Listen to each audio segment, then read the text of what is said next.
দেশ জুড়ে আওয়ামী লীগের হরতাল, উত্তেজনায় পরিস্থিতিতে টানটান উত্তেজনা। ট্র্যাজেডির পরে আওয়ামী লীগ রোববার হরতালের ডাক দিয়েছে। এই হরতাল কতটুকু সফল হবে না হবে সেটা নিয়ে তো প্রশ্ন রয়েছেই, প্রশ্ন থাকতেই পারে। কিন্তু সাবেক প্রধানমন্ত্রী আওয়ামী লীগের সভানেত্রী তিনি দলীয় নেতাকর্মীদের উদ্দেশ্যে নির্দেশ দিয়েছেন যার যা কিছু আছে তা নিয়ে প্রস্তুত থাকতে গণপ্রতিরোধ গড়ে তোলার নির্দেশ দিয়েছেন তিনি একটি অডিও বার্তাতে। ডক্টর ইউনূসের পতন সুনিশ্চিত। গোপালগঞ্জে যে ডক্টর ইউনূস তার সেনাবাহিনী দিয়ে, পুলিশ বাহিনী দিয়ে যে গণহত্যা চালাইছে, এটা ইন্টারন্যাশনাল নিউজে পরিণত হয়েছে। গোপালগঞ্জের নৃশংস ঘটনায় নিহতের সংখ্যা দাঁড়িয়েছে 5। তবে অসমর্থিত সূত্র বলছে প্রকৃত সংখ্যা আরো অনেক বেশি। যদিও এখনো পর্যন্ত সরকারের পক্ষ থেকে হতাহতের প্রকৃত সংখ্যা সম্পর্কে কিছুই জানায়নি। হতাহতের সংখ্যা যাই হোক, এখানে কতটা অন্যায়ভাবে, কতটা নৃশংসভাবে মানবতা লঙ্ঘন হয়েছে সেটাই প্রধান বিবেচ্য বিষয়। দর্শক, মজার একটা সিদ্ধান্ত নিয়েছে আমেরিকার প্রশাসন। আমেরিকার স্টেট ডিপার্টমেন্ট কোনো দেশের নির্বাচন নিয়ে মাথা ঘামাবে না। শরীয়তপুর পরিবহনে বিএনপির 5 কোটি টাকা চাঁদাবাজি, আর এই চাঁদাবাজি নিয়ে রিপোর্ট করেছেন বিবিসি নিউজে। হয়েছে কি, আজকে সকাল থেকে সেনাপ্রধান ওয়াকারুজ্জামান তিনি আমাদের ভারতের সেনাপ্রধান উপেন্দ্র ত্রিবেদীকে 8 বার ফোন করেছেন। 8 বার ফোন করেছেন। আসসালামু আলাইকুম রহমতুল্লাহ, সবাই কেমন আছেন? আশা করি সবাই অনেক অনেক ভালো এবং সুস্থ আছেন। সবাইকে স্বাগতম জানাচ্ছি আমাদের আরেক নতুন ভিডিওতে। প্রতিদিনের মতো আমি আপনাদের কাছে রিয়াদ ফারুকী। আপনারা জানেন গত বেশ কিছুদিন ধরে রাজনৈতিক অঙ্গনে চলছে তুমুল বিতর্ক, লড়াই। এবং আপনারা জানেন বাংলাদেশের সবচেয়ে বড় রাজনৈতিক দল বর্তমানে বিএনপি এবং এনসিপি, জামাত এবং আপনারা জানেন আওয়ামী লীগ, শেখ হাসিনা যদি এখন তাদের নাম নেওয়াই এক প্রকার দেশের জন্য বিপজ্জনক, যেহেতু তাদের ইতিমধ্যে সংগঠন থেকে শুরু করে সবকিছু একদম নিষিদ্ধ করে দেওয়া হয়েছে। এই যে দেশের যে রাজনৈতিক অস্থিরতা চলতেছে, তারই ধারাবাহিকতায় আমরা আজকের ভিডিওটা আপনাদের মাঝে তুলে ধরার চেষ্টা করেছি। আপনারা ইতিমধ্যে ভিডিওর শুরুতে বেশ কিছু অংশ বিষয় দেখে বুঝতে পেরেছেন ইতিমধ্যে কতটা গুরুত্বপূর্ণ হতে চলেছে আজকের ভিডিওটা। তাই আমি আর বিষয়টা নিয়ে ভিডিওটা বিস্তারিত বলবো না, কারণ বিস্তারিত বলতে গেলে ভিডিওটা অনেক লম্বা হয়ে যাবে। তাই যদি আপনাদের সময়টা যাতে আর বেশি দীর্ঘ করতে না হয়, তা আমরা মূল আলোচনায় চলে আসছি। তাই আপনার কাছে একটু অনুরোধ জানিয়ে রাখতে চাই, যারা আমাদের চ্যানেলটিতে এখনো তো আছেন, প্লিজ এরকম চাঞ্চল্যকর তথ্য সবার আগে পেতে অবশ্যই আমাদের চ্যানেল সাবস্ক্রাইব করে পাশে থাকা বেল বাটনটি অন করে রাখতে ভুলবেন না। দর্শক, আর বেশি কথা না বলে আমরা এখানে ধারাবাহিকভাবে ভিডিওর বাকি অংশগুলো একটু বিস্তারিত দেখে আসবো। দর্শকের ভিডিওতে শেষ পর্যন্ত দেখে মতামত জানাবেন। সকাল থেকে সেনাপ্রধান ওয়াকারুজ্জামান তিনি আমাদের ভারতের সেনাপ্রধান উপেন্দ্র ত্রিবেদীকে 8 বার ফোন করেছেন। 8 বার ফোন করেছেন। ফোন করার পরেতে উনি ফোন ধরেননি এবং তার যে সহায়ক আছে সেই সহায়ককে বলে দেওয়া হয় যে 8 বারের পর এবার যদি বাংলাদেশ সেনাবাহিনীর পক্ষ থেকে কোন রকম ফোন আসে সেই কলকে অ্যাটেন্ড করবেন না। এরপর আসরে নামেন বাংলাদেশের এনএসএ খলিলুর রহমান। ফোন করেন আমাদের জাতীয় নারী নিরাপত্তা উপদেষ্টা অজিত দোভালের সঙ্গে। অজিত দোভাল ফোনটি ধরেন, বলেন কি ব্যাপার, মানে যতটুকু আমার কানে এসছে, কি ব্যাপার? উনি বলছেন, না আপনার পার্শ্ববর্তী রাষ্ট্র আমাদের দেশে এরকম একটা ঘটনা ঘটে গেছে এবং আমরা বাধ্য হয়ে এটা করেছি। তখন অজিত দোভাল বলছে, এইসব ঘটনা আমায় বলছেন কেন? তখন না, আপনারা পার্শ্ববর্তী রাষ্ট্র, আমাদের বন্ধু রাষ্ট্র, আপনাদেরকে জানিয়ে রাখাটা উচিত। তখন অজিত দোভাল বলেছেন, পার্শ্ববর্তী রাষ্ট্র এটা তো আপনাদের মানে অন্তর্দেশীয় ব্যাপার, আমাদের জানাবার তো কিছু নেই, এটা আপনাদের আইন শৃঙ্খলা ব্যাপার, আপনারা করবেন। তবে না, আমরা তো বন্ধু রাষ্ট্র, একে অপরের স্বার্থ মেনে রেখে চলি, তাই আপনাদের জানানো আমাদের কর্তব্য বলে মনে হয়েছে, তাই আপনাদের এটা জানিয়ে আমাদের অবস্থান পরিষ্কার করতে চাই। তখন অজিত দোভাল বলেন যে আপনারা যদি ভারতকে বন্ধু রাষ্ট্র বলেই মানে ধরেন, তাহলে পরে বন্ধু রাষ্ট্র হিসেবে ভারতবর্ষ যে অনুরোধগুলো করেছে, একটা অনুরোধ আপনারা রেখেছেন। আপনারা খুন, জখম, রাহাজানি, ডাকাতি বন্ধ করার কোনো চেষ্টা করেছেন। আপনারা হিন্দু এবং সংখ্যালঘু যারা আছে তাদের উপর অত্যাচার বন্ধ করার চেষ্টা করেছেন, কোনোটাই আপনারা করেননি। ভারতবর্ষের বুকে আপনাদের বাংলাদেশি সমস্ত সন্ত্রাসবাদী পাঠিয়ে মণিপুর এবং আমাদের মায়ানমার সীমান্ত আমাদের মানে অচল অবস্থার সৃষ্টি করে দিয়েছিলেন। এটা কিন্তু আমাদের কাছে প্রমাণ আছে, ইলেকট্রনিক এভিডেন্স আছে এবং ফিজিক্যাল এভিডেন্স আছে। তা সেগুলো নিয়ে আমরা কাজ করছি। পরবর্তীকালে এর কাজকর্ম কিভাবে হবে না হবে সেটা সরকার ঠিক করবে, আমি বলার কেউ নই। কিন্তু আপনারা কখনো বলতে পারবেন না যে ভারতবর্ষ আপনাদের প্রতিবেশী এবং বন্ধু রাষ্ট্র। এক সময় ছিল, যখন শেখ হাসিনা যখন সরকারে ছিলেন, তখন কিন্তু ভারতবর্ষ বাংলাদেশের প্রতিবেশী রাষ্ট্র ছিল এবং বন্ধু রাষ্ট্র ছিল। আজকে আপনাদের রাষ্ট্র শত্রু তালিকায় চলে গেছে, 5 নম্বরে আপনাদের নাম জল করছে। এবার আপনার দেশে যদি গুলি চলে, আপনি যদি গুলি চালিয়ে আপনার দেশের মানুষকে মারেন, সেটা আপনাদের ব্যাপার। আর আপনাদের সেনাবাহিনী তারাই তো বলেছিল না গত বছর 4-5 আগস্ট 2024 যে আমরা নিরীহ ছাত্র জনতার উপরে গুলি চালাবো না। তা ওখানে যে গুলি আপনারা গোপালগঞ্জে চালালেন সেখানে কোন অস্ত্রধারী ওখানে ছাত্র জনতা ছিল? ওখানে সমস্ত নিরীহ মানুষ, তারা ওখানে বড়জোর আপনাদের ঢিল পাট খেলছিল, ইট পাট খেলছিল, সেই সমস্ত ভিডিও সমাজ মাধ্যমে তো ঘুরে বেড়াচ্ছে, আমরাও দেখেছি। তাহলে কি এমন অবস্থা হলো যে সেখানে আপনাদের গুলি চালাতে হলো? আর শুধু গুলি চালাননি, নৃশংসভাবে মৃতদেহের ওপরেতে আপনারা যেভাবে মানে লাঠি জুতো বেড়েছেন, সেটা কোনো ভদ্র এবং সভ্য রাষ্ট্রে এই জিনিসটা হতে পারে না। চূড়ান্ত মানবাধিকার লঙ্ঘন হয়েছে।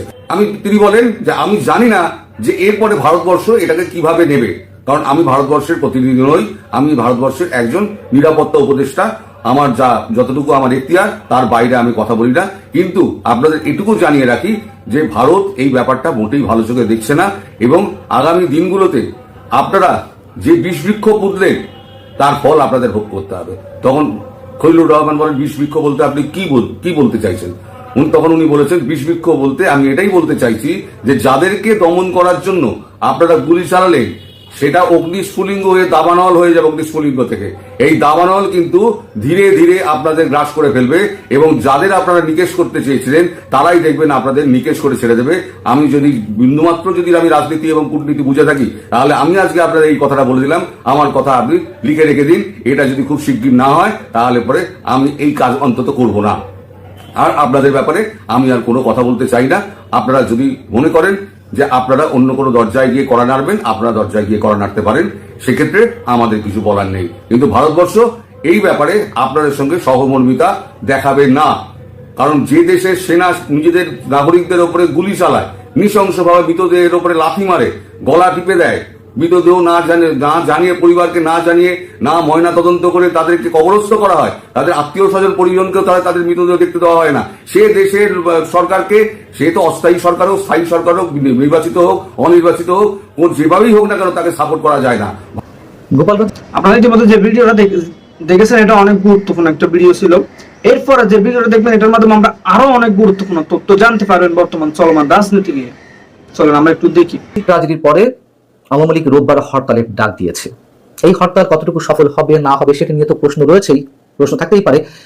কিন্তু সাবেক প্রধানমন্ত্রী আওয়ামী লীগের সভানেত্রী তিনি দলীয় নেতাকর্মীদের উদ্দেশ্যে নির্দেশ দিয়েছেন যার যা কিছু আছে তা নিয়ে প্রস্তুত থাকতে গণপ্রতিরোধ গড়ে তোলার নির্দেশ দিয়েছেন তিনি একটি অডিও বার্তাতে।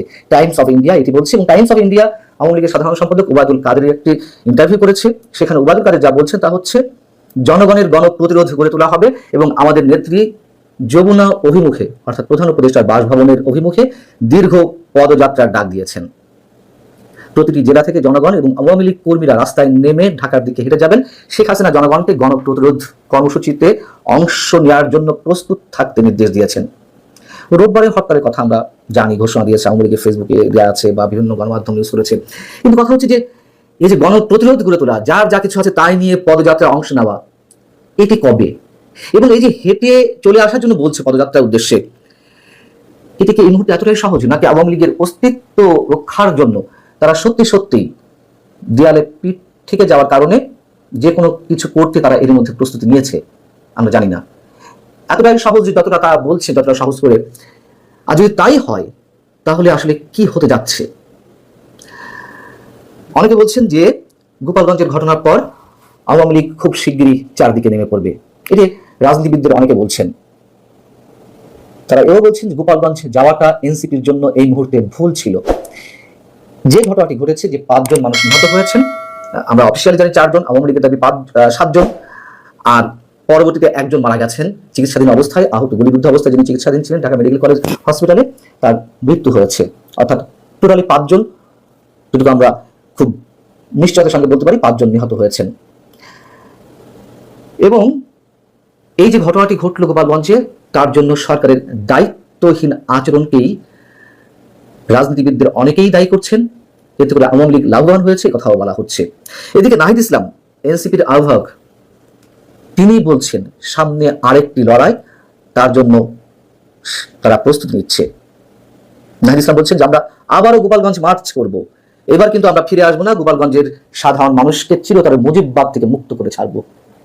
মুজিববাদ, জিয়াবাদ এগুলো কখনো ছিল কিনা আমরা জানি না, যার যার দলীয় নেতাকর্মী তারা তাদের নেতার প্রতি আনুগত্যশীল, তাদের নেতার বয়ান, তাদের নেতাদের আদর্শ তারা বুকে ধারণ করুক আর না করুক, অন্তত স্লোগানটা দেয়। এখন এখানে মুজিববাদ জিয়াবাদ থেকে আসলে হঠাৎ করে তারা যেই শব্দগুলো উচ্চারণ করছে গত ডিসেম্বর থেকে বা তার আগে থেকে আমরা জানি না। নাহিদ ইসলামের বক্তব্য তো এই মুহূর্তে এটি। গত কয়েকদিন আগে একটি বেসরকারি টেলিভিশন চ্যানেলকে সরকারের অন্যতম উপদেষ্টা ছাত্র প্রতিনিধি হিসেবে যিনি আছেন আসিফ মাহমুদ সজীব ভুঁইয়া, তিনি কি বলেছিলেন যে 5 আগস্ট যদি আওয়ামী সরকারের পতন না ঘটত তাহলে তাদের সশস্ত্র বিপ্লবের পরিকল্পনা ছিল, অর্থাৎ হয়তো সেই সময়ের জন্য তারা খুব শীঘ্রই সশস্ত্র বিপ্লবে নেমে পড়তো। এখন সশস্ত্র বিপ্লবের জন্য নিশ্চয়ই অসংখ্য অস্ত্রের যোগান থাকার কথা, তাদের কাছে কি সেটা ছিল বা আছে আমরা জানি না। তবে অস্ত্র ছাড়া তো আর সশস্ত্র বিপ্লবের কথা কল্পনায় আনা যায় না, তাই না? তার মানে কি সত্যি সত্যি একটা যুদ্ধের দিকে এগোচ্ছি আমরা, ভয়ঙ্কর একটি গৃহযুদ্ধ? অনেকে তো এও বলছেন নির্বাচন না দেওয়ার জন্য, নির্বাচনকে প্রলম্বিত করতে সরকারের জন্য একটা অস্থির সময়ের খুব প্রয়োজন। এই মুহূর্তে এমনিতেই অস্থির সময় রয়েছে, এটিকে আরো আরো তুমুল অস্থিরতার দিকে নিয়ে যাওয়া সরকারের জন্য খুব জরুরি, এমনটাই অনেকে বলছেন। খোদ আমাদের প্রধান উপদেষ্টা তো কথায় কথায় উচ্চারণ করছেন দেশের যুদ্ধাবস্থার কথা, যুদ্ধাবস্থার মধ্যে রয়েছে অথবা যুদ্ধাবস্থা তৈরি হচ্ছে অথবা যুদ্ধ বেড়ে যাবে। আমরা এইসব জায়গা থেকে কি ইঙ্গিত পাচ্ছি? এবং মৃত্যুর কথা যেটি বললাম যে গোপালগঞ্জ যে ঘটনা, সেখানে তো অনেকে অনেক ধরনের কানাকানি ফিসফিসানি এগুলো করছেন যে কতজনের মৃত্যু ঘটেছে বা কতজন নিহত হয়েছেন। এর আগেই বললাম যে আওয়ামী লীগের পক্ষ থেকে 7 জন দাবি করা হচ্ছে নিহত হয়েছেন, অসংখ্য মানুষ গ্রেপ্তার করা হয়েছে, এখনো চলছে। এবং কারফিউ শনিবার সকাল 6টা পর্যন্ত আবারও বহাল রাখার কথা বলা হয়েছে সরকারের পক্ষ থেকে। কি চলছে গোপালগঞ্জে, কতটুকু খবর আমরা গণমাধ্যমে পাচ্ছি? অনেক প্রশ্ন। গণহত্যার অভিযোগ নিয়ে যারা আওয়ামী লীগের নেতাকর্মীরা বিদেশে পালিয়ে আছেন, আমি প্রথমেই যে কথা বলছিলাম যে রোববার যে হরতালের ডাক দেওয়া হয়েছে সেটা আসলে কতটুকু সফল হবে। এর আগে গত 18 ফেব্রুয়ারি আওয়ামী লীগের পক্ষ থেকে হরতালের ডাক দেওয়া হয়েছিল ফেসবুকে ঘোষণার মাধ্যমে, আওয়ামী লীগের যে অফিসিয়াল ফেসবুক পেজ রয়েছে সেটির মাধ্যমে। কিন্তু আমরা দেখলাম যে ফেসবুকে যে আহ্বান, সেটিতে আওয়ামী লীগের কোনো নেতাকর্মী তেমন একটা দেখা যায়, তেমন একটা কি বললেই বলা যেতেই পারে যে সেই হরতাল নিঃসন্দেহে কোনোভাবে সফল হয়নি, হওয়ার কথাও নয়। রাষ্ট্রযন্ত্র তাদের বিরুদ্ধে বা তাদের রাজনৈতিক কার্যক্রম নিষিদ্ধ ঘোষণা করা হয়েছে, কজন নেতাকর্মী রাজপথে নামবেন এই অবস্থায়। তবে শেখ হাসিনা যে নির্দেশটি দিয়েছেন সেটি একেবারে হালকাভাবে আমাদের নিশ্চয়ই নেওয়ার কোনো সুযোগ নেই, যার যা কিছু আছে তা নিয়ে প্রস্তুত থাকতে বলেছেন। আওয়ামী লীগ কি করবে সেটা নিশ্চয়ই তাদের রাজনৈতিক সিদ্ধান্তের বিষয়। সরকারের পক্ষ থেকে যা কিছু করা হচ্ছে শুধু আওয়ামী লীগের বিরুদ্ধে নয়, দেশের মধ্যে একটা নির্বাচন যে খুবই প্রয়োজন, একটা নির্বাচনের মাধ্যমে একটা গণতান্ত্রিক সরকার যে দেশের মধ্যে এবং দেশের বাইরে আন্তর্জাতিক নানান ষড়যন্ত্র চলছে সেগুলো মোকাবেলা করার জন্য একটা নির্বাচিত সরকারের বিকল্প নেই। কিন্তু অনেকের মতে এই সরকার বোবা, কালা, কানা হয়ে আছে, কারো কথা শুনছে না, কোনো কিছু দেখার চেষ্টা করছে না, কোনো কিছু স্পষ্ট করে বলছেও না। অর্থাৎ চারিদিক থেকে একটা মারাত্মক কিছু ঘটে যাওয়ার অশনি সংকেত। আওয়ামী লীগ কতটুকু সফল হবে কি না হবে সেটা আমরা জানি না, তবে এটুকু বলতে পারি সবকিছু মিলিয়ে সব দিকে প্রস্তুতি হিসেবে অবশ্যই সাধারণ মানুষ আতঙ্কিত, নানান ধরনের আশঙ্কা তাদের মনের মধ্যে এখন ঢুকে গেছে। সম্মানিত দর্শক, ভিডিওর প্রথমে আপনাদেরকে একটা প্রশ্ন করি। বলুন তো, গোপালগঞ্জ জেলা নিয়ে কাদের বেশি ভয় থাকে? গোপালগঞ্জ জেলা নিয়ে কারা ভীতু? গোপালগঞ্জ জেলা নিয়ে কারা সবসময় আশঙ্কা? আপনারা এই যে এখন বক্তব্যটা শুনলেন, এটা আপনার কাছে কতটুকু গুরুত্বপূর্ণ বলে মনে হয়? কেমন লাগলো বক্তব্যটা অবশ্যই কমেন্ট করে জানাবেন। তো আমরা পরবর্তী বক্তব্যটা একটু শুনবো, এটার মাধ্যমে কিন্তু বর্তমান দেশে যে পরিস্থিতি এটা সম্পর্কে আরো অনেক তথ্য জানতে পারবো। একটা প্রশ্ন করি, বলুন তো, গোপালগঞ্জ জেলা নিয়ে কাদের বেশি ভয় থাকে? গোপালগঞ্জ জেলা নিয়ে কারা ভীতু? গোপালগঞ্জ জেলা নিয়ে কারা সবসময় আশঙ্কায় থাকে? এই প্রশ্নটার উত্তর যদি জানেন কমেন্ট বক্সে লেখেন, আর যদি না জানেন তাহলে ভিডিওটা দেখেন, শোনেন। বাংলাদেশের মানচিত্র, 64 জেলা নিয়ে একটা দেশ গঠিত হয়েছে বাংলাদেশ, যে দেশের জন্ম হয়েছে 1971 সালে।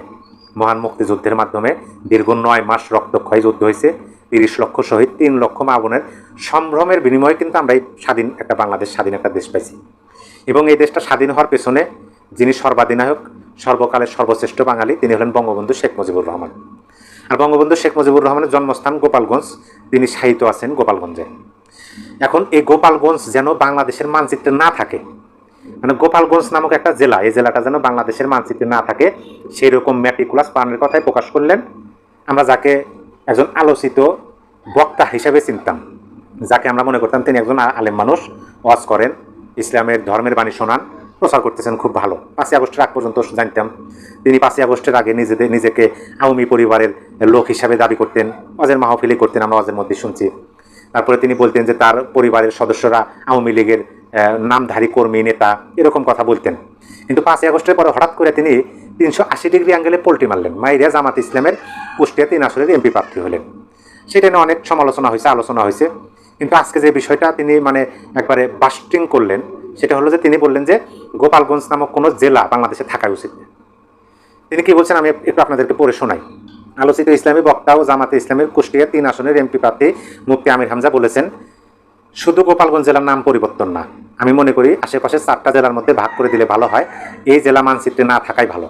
দর্শক, আশা করি আজকের ভিডিওটা থেকে অনেক তথ্য জানতে পেরেছেন বর্তমান চলমান যে রাজনীতি চলতেছে তার ধারাবাহিকতা।